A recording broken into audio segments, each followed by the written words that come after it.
Hi, Larry. Thank you once again for accepting our invite. And I think, as we have mentioned, we are technically our first guest for TOC story. So tell us about yourself. Hi, Abisola, and everyone watching this right now. Good day, morning, afternoon, evening, depending on the time zone when you're watching this. By name, I'm Olarenwaju Oyinbooke, and I would like to start by saying I'm from Ekiti State, Oye local government, and I currently stay in Lagos State, Nigeria. Proud to joining or where I am today. Maybe speaking to my interest. A fun fact is I wanted to be a lecturer. So if I had my way, if I had my way in 2016, 2017, I wanted to be a lecturer. I did all I could, step back in the university environment. That I want to be a lecturer. So please make it work. And recently, I want to be an artist too. I want to sing song. So this is a fun part. And I love playing football on the pitch. I play football for relaxation, but I enjoy playing football, and I'm so good with it. And so, will I then say that have I ever thought of becoming a footballer? No, I never thought of that, but I enjoy playing football. And recently, I like riding my bicycle within my environment. I do a lot of things like that. So I'm married with a kid, and that pretty much talked about life outside the general myself that people sort of know. And now speaking to myself today, I work with Microsoft as a senior cloud advocate, and we can take the conversation from there.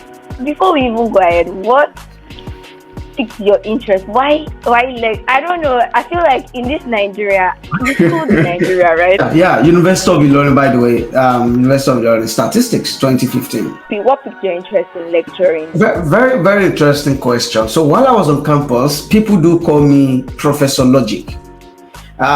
This is simply because I know how to break complex topics down for people to understand it. And so many students that attend the class find struggling with a course or the other. I do a lot of tutorials. That thing build the passion in me. I just want to impart knowledge. I want to help people. Education is fundamental. It's the bedrock of society. And if you are not getting it right, then something is wrong. So I was thinking a lot of things need to be fixed. So if I'm in the educational sector, I can help in my own little way to change the way lecturing is being perceived, to help students get the value, the knowledge and the skill from whatever course I'm taking. So that was why I was interested in lecturing. Going straight into the next question, from credit analysis to take how. Important question, because in my journey is a milestone that truly defines other things when I look back at it. And let me explain how it happened. So after there wasn't work, there wasn't any job, as a lecturing job, I have to make the move and come over to Lagos. And that was when I got that graduate training role as a retail credit analyst.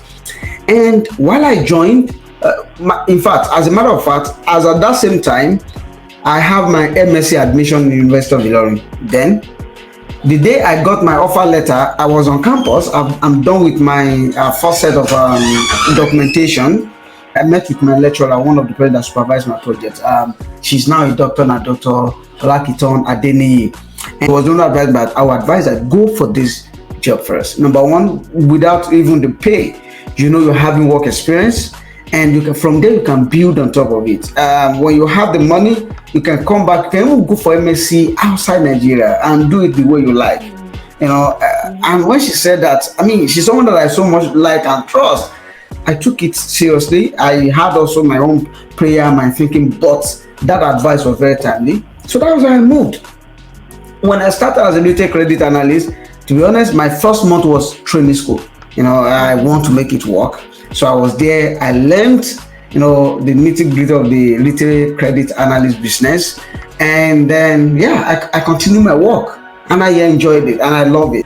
So I was feeling myself as one day, a friend of mine told me about an opportunity, and that was how I got to the next role. But what was I doing in this role, even as a retail credit analyst? Because I have some background interest in technology. So, and because I love data, everything I do, I just try to infuse technology data. Even when I'm passing an idea, making a comment, I talk about how technology can help, it might not be the best of the comments. So they see that, okay, this guy like tech, and then maybe understand data. If I'm making a presentation, I'll go and look for data that support that argument. And whenever there's anything related to tech, they call me. So I then realized that, oh, technology is not just about the finance. There's the ability to think through how you can scale, and technology is an agent of scaling. So how can I bring this idea together? I was in the midst of doing that before I left them. So I hope this sort of explains how I find myself as a retail credit analyst and some of the things I did before I left that place.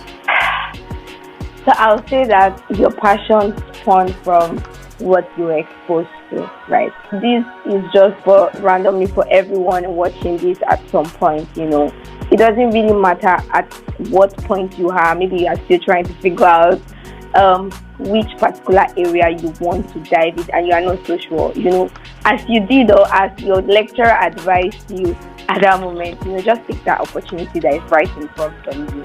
So next one, I think that's going to be like our third question.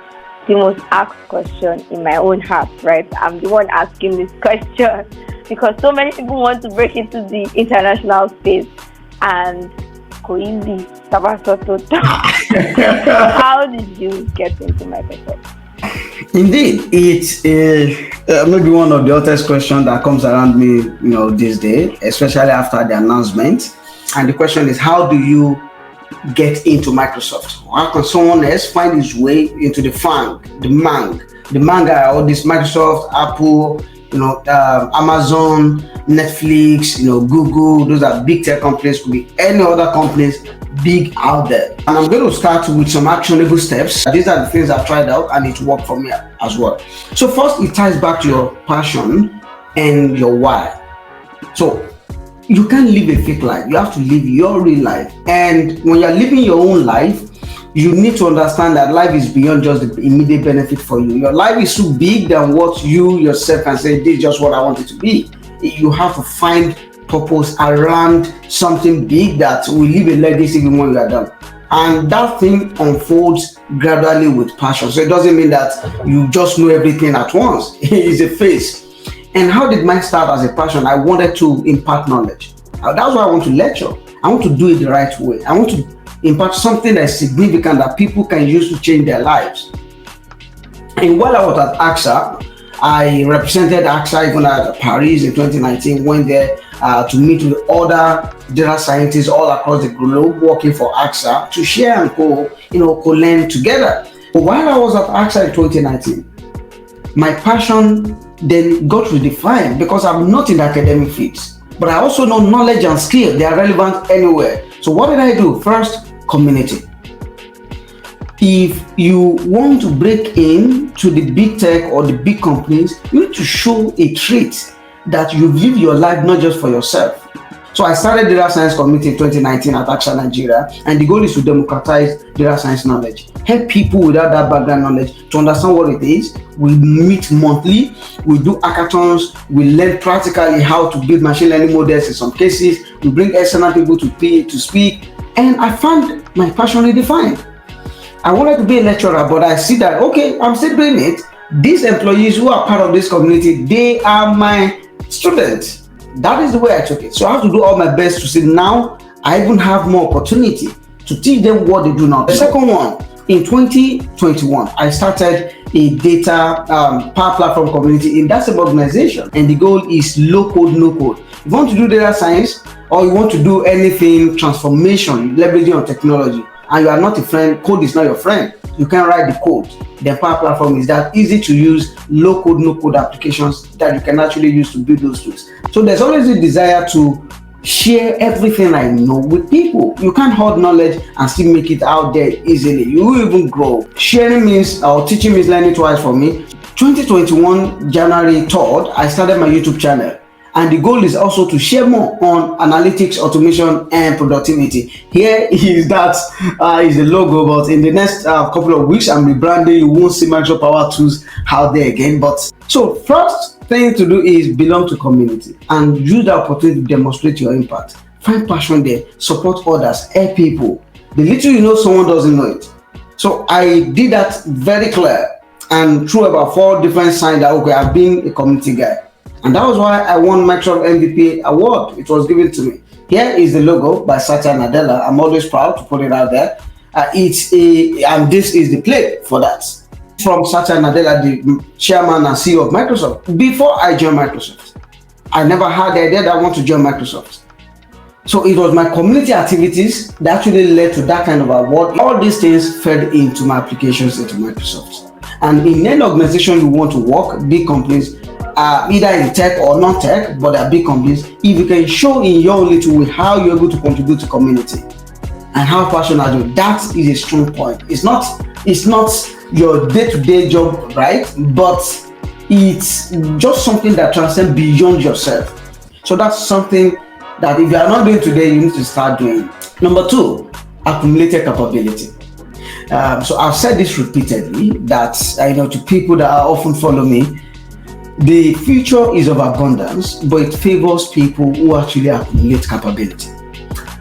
Every century, there's always redefinition of job because technology is driving things.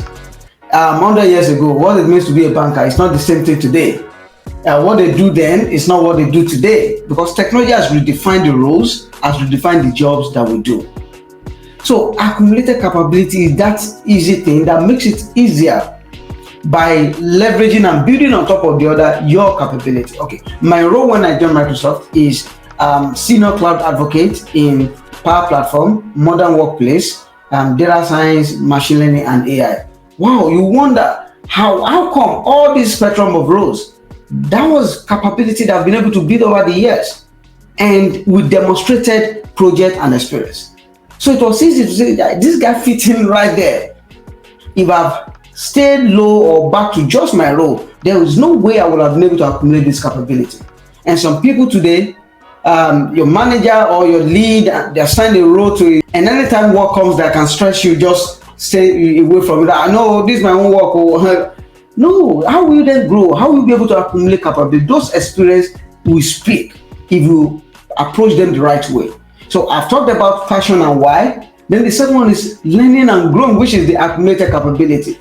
I was able over time to accumulate those capabilities repeatedly. Number 3, I'm going to say learn in the open is very important. So whatsoever you do it in the open. So don't just stay glued to yourself. Because I'm a community guy and I also learn in the open. What does that mean? If you work on the project, go and showcase it. Go on LinkedIn, go on Twitter, showcase. If you can even do a guide of how to replicate that kind of project, that's much more awesome.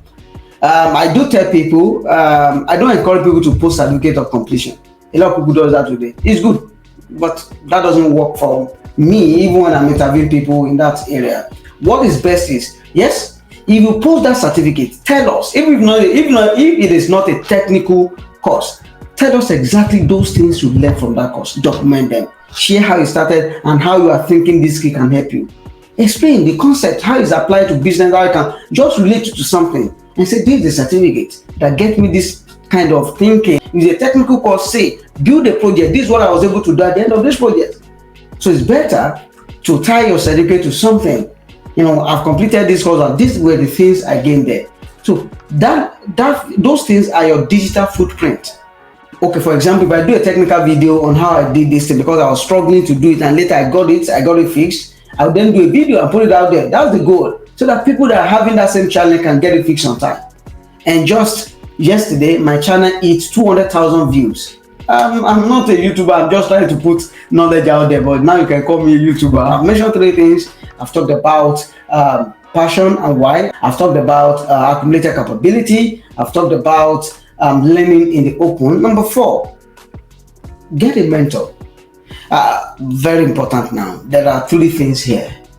Some people, all they need is a coach. Some need a trainer. Some need a mentor. And you might need all of them, but for different purposes. When I want to move into Microsoft, I attended an event online, Power Apps African Challenge, and I was accumulating points. And at the end of that point, you can use that point to buy something in the store. And people were buying a lot of headsets, buy this, and I see that, these are guys that can buy mentorship. So like I can buy 30-minute mentorship session I spot one guy working with Microsoft and said, yeah, this is it. That was in 2021. Then I just used my coin to buy that mentorship. All I just want to know is, what does it take? I'm right here in Nigeria. I don't even know what kind of skill must I have. At what point will I say I want to get into Microsoft? So what does it take to work for Microsoft? And that was the point, that coin I could buy. I spent all my coins on getting that mentorship session, and he made himself available. And the advice he gave was so useful. One of it is continue community work. It is very important because it will give you that platform. It will show you how to reward. That's what community does. There's no immediate reward in community. Nobody's paying you, but the world sees it, and one day there's a reward for that.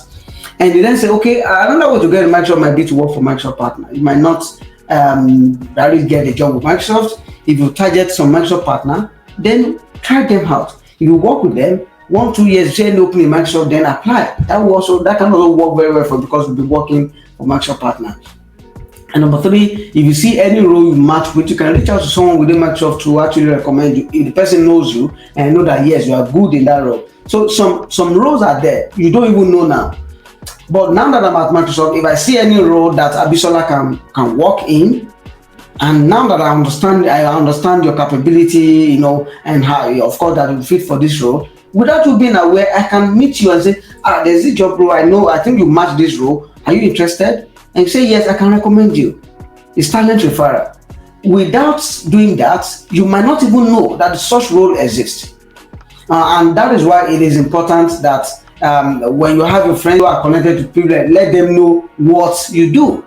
And sometimes it's in the community. You see someone, this guy is always doing this and that. Let me go ahead. Because I know I've always been seeing his work or our work, and I know this guy can do it. It's perfect for this. Our approach and share the opportunity. So we're going to start with this 4 things. So what I gained from that mentorship session was just the clarity. Okay, I need to keep doing what I'm doing now. I need to keep searching, online for careers.microsoft.com. All those companies have their portal, career portal. Go there, just search for a role. Look at the job roles. Sometimes you just, this guy, okay, this job is not in Nigeria. Okay, this one is available, it's remote, global, it's worldwide, so I can apply. I don't meet the criteria. But this is the role I would love to be.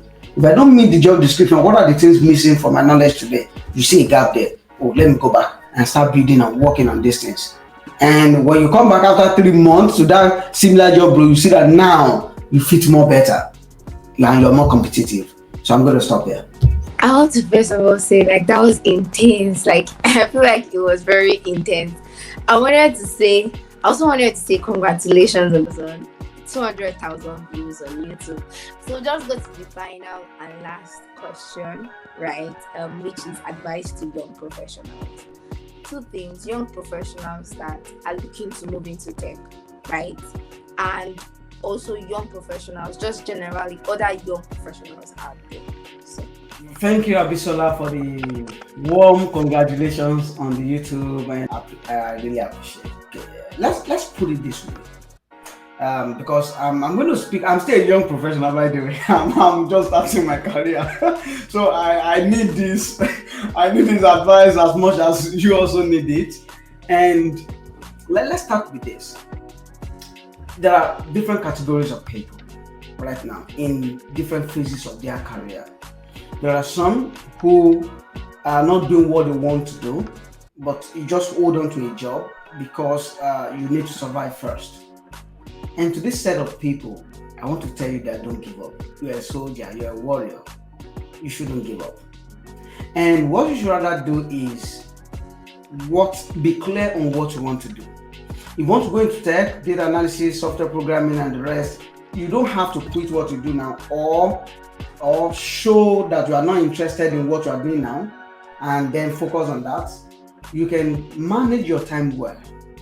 While you are doing what you're doing, give your best to it and find the time to continually build your skill towards your major interest. It has worked for people. It comes as some sacrifices, but it actually works. And don't give up. It's a principle. If you say, because I'm not interested in becoming a cashier at the bank, and your performance is poor, before you know, it becomes an habit. And even when you get opportunity to work in that area or field or sector that you've been interested in, you will still not be able to perform at the rate people expect you, because you've lived it as an habit, as a lifestyle, continually just to drag things and not to give your best work, and you won't be able to give your best. But I'm going to tell you today that it is possible.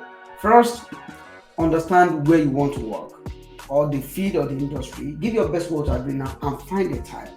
It doesn't have to be 1 month. You can give yourself 2 years. To be very realistic. In the next 2 years, I want to move to this industry. So what are the skills I need to build? What are the boot camp I need to attend? What are the trainings I need to do? And continue. What are the certifications, exams I need to write? You can need to build yourself towards them gradually and tick the dots. And that way you can achieve that dream, job roles or sector. To people who are actually now looking into tech in itself, see, there is abundance in the tech space. To be very honest, in 2020, Microsoft released something that caught my attention, and I used to share data. I'm a data guy, and I'm jealous right now. I'm jealous. Okay. Of course, there's still space. There's space for you, especially from this statistic that I want to drop. Microsoft said that by 2025, that is in 6 years, between 2020 and 2025, there's going to be 149, which are approximately 150 million new jobs in the tech space. 150 million new jobs in the tech space, digital space. And this, after being broken down, we have 98 million in software development, we have about 20 million in data roles, we have about now 24 million in cloud data science and analytics role, which everything still fall back to 46 million in anything that has data role, and we have cyber security roles and some millions there. So what I'm saying right now is, even though what they highlight is the digital job role, but look at it carefully. When software developers are building projects, then there's a need for business analysts. So automatically, it's informing business analyst job roles. There's a need for project manager. It's already growing for all their projects. Is growing project managers. There's a need for UI UX developers. Is growing those job roles, because as more millions developers, they're working on projects, and for each project, those roles will be there. And we're not even quoting those roles. We are focusing on data. We're focusing on tech now.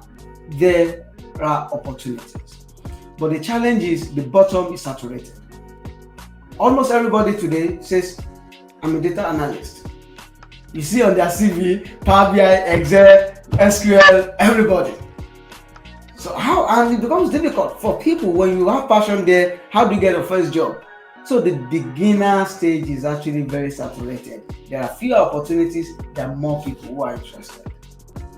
And that's the challenge. So in case you've been trying to go into that role and I say you can't get the job, you can't get the internship role, it's difficult, that's the challenge. But how can you then distinguish yourself so that even among the beginner, you still have a headway? And those ties back to the things I've mentioned before. First, learn in the open. Let people know you're learning. Let people see what you're doing. So when you complete a course, don't go and show the certificate and then have the certificate to your CV. What were you able to do with the certificate? If you're a data analyst, how many projects have you built? Do you have GitHub repository where you put your projects? Have you written about it on Medium or even LinkedIn article to just talk about the project? Those are the things you need to do. Even if it's 2 or 3 projects, make sure you document them and write about them out there. And daily, as you consume those engaging content on social media, also put a little thing about your own thoughts. I'm learning this today. This is what I learned. I'm finding this concept difficult. Tag some people so that they know that this guy is growing and is learning. That thing will separate you when there's beginner role like that. You just say that, this guy, we know him, this lady, she has always been there. And the moment you can get that first job in that role, that is all you need. Every other thing will smoothing, but it's difficult for beginners to even move into that space. But don't give up. The tips, all the tips I've mentioned, even moving to Microsoft can, if you apply any of them, automatically it's going to bring you out, including your application. And then speaking to maybe people who are actually not early career starter, and you're still considering tech. And you're saying, am I too old to go into tech? I have people who have spent 16 years. There's a guy who was the same guy I had my mentorship session with last year in 2021, Joe Camp. Joe Camp is in the US. He has worked for 16 or 17 years in the finance sector. and then moved to technology. He's working at Microsoft, Jokam. So I was interested. Why? How come 17 years in financial sector as a finance guy, all of a sudden you are now in tech? What's happening? How come? And he told me that during the financial crisis, that's around 2009. I mean, is it 9 or something like that? So it affected his job, and he was in the US. And so he lost his job. And where they were then, I've forgotten that state in the US, the wife said she lost it, that she didn't want to leave that place. For you not to leave that place, we need a job that can fund that lifestyle. And his motivation for his wife, that my wife wants to stay here, yes, it's good for our children too. Then they started learning tech. And that was how he found his way into tech.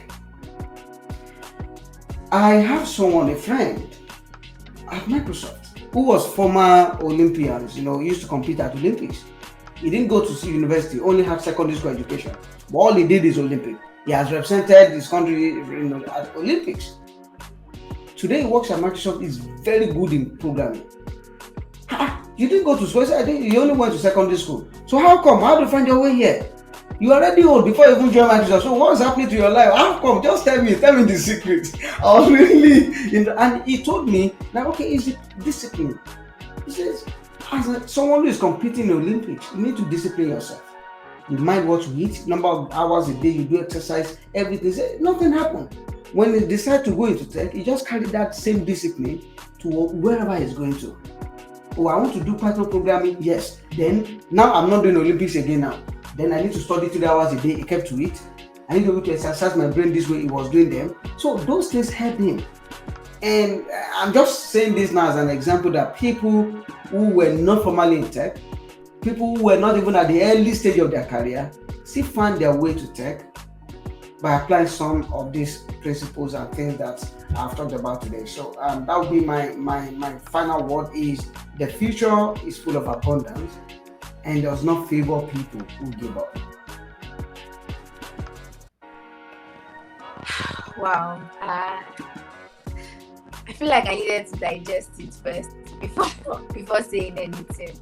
Honestly, this has been a very insightful session. Trust me, I'm not just saying it like, when normal you finish an interview and someone says that this is an insight. This has really been insightful, educative. Just give me an adjective that I can use to compliment it.